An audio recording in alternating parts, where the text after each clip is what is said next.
जर तुम्ही मतासाठी लाडक्या बहिणीच्या दरवाजात जाल, तुमचं स्वागत ती बहिणा झाडून करेल, एवढं लक्षात ठेवा। बघा, या सरकारला भीक लागली आहे। लाडकी बहीण आणली, त्याच्यावर जाहिरातीवर करोडो रुपयाचे खर्च केले। विरोधी पक्षनेते विजय वडेट्टीवार मागच्या काही दिवसांपासून सरकारवर जोरदार टीका करत असल्याचं पाहायला मिळतंय।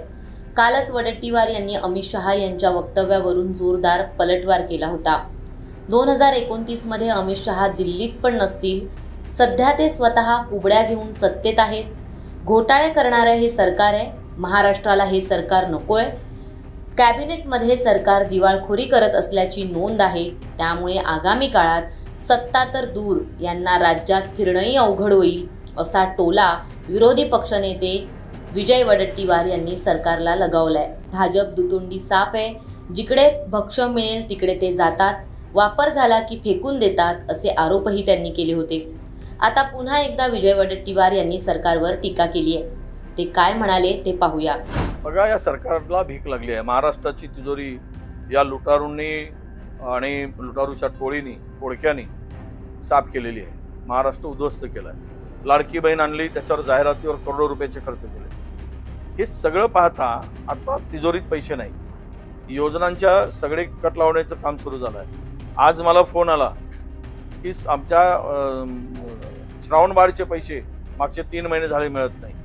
ते सगळं जे आहे योजनांना कट लावून आता मग आणणार कुठून पैसे? तर सामान्य माणसाला लुटा। यात कोण सफर होतो? मध्यमवर्गीय गरीब माणूस होतो। 100 रुपयाचा स्टॅम्प पेपरवर ॲफिडेव्हिट किंवा शपथपत्र कुठल्याही कामासाठी, कुणाला सर्टिफिकेट पाहिजे असेल, कोणाचे सर्टिफिकेट लिव्हिंग सर्टिफिकेट हरवलं असेल, कास्ट सर्टिफिकेट हरवलं असेल, तर ॲफिडेव्हिट द्यायचा असतो कुठल्या सगळ्या कामासाठी। आणि त्या सगळ्या शपथपत्राचं 100 रुपयावर होत होतं, हे ॲफिडेव्हिट होत होतं। त्या ठिकाणी 500 रुपयाचा GR काढला राज्य सरकारने। म्हणजे गरीब माणसाला जर छोट्याशा कामासाठी शपथपत्र द्यायचं असेल तर त्याला 500 रुपये वसूल करा आणि त्यांच्याकडून लुटा। एक हात से बाटो, दुसरे हात से लुटो, हे धंदे या महापापी सरकारने, महायुती सरकारने सुरू केला आहे। जनता यांना योग्य धडा शिकवेल।